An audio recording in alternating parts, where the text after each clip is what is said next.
నీవు ఏ స్థలంలో ఉన్నా ఆ స్థలంలోకి దేవుడు వచ్చి నిన్ను కాపాడుతాడు.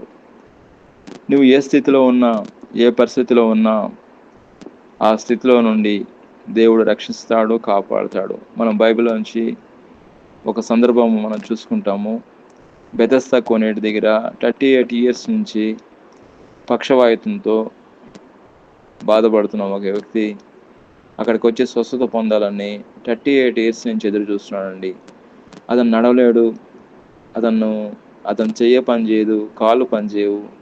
అతన్ని ఎవరైనా హెల్ప్ అతన్ని ఎవరైనా నీళ్ళలో దించితే తప్పితే ఆయనకి స్వస్థత కలగదు.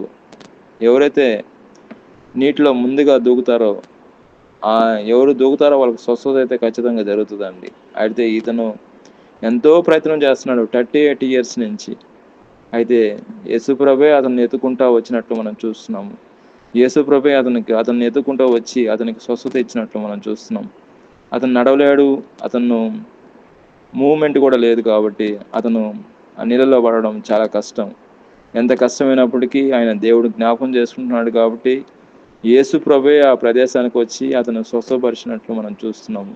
నీవు ఏ పరిస్థితిలో ఉన్నా దేవుడిని జ్ఞాపకం చేసుకో.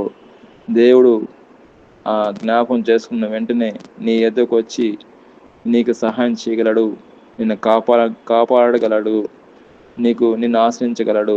నిర్గమకాండం 20 అధ్యాయము 24 వచనంలో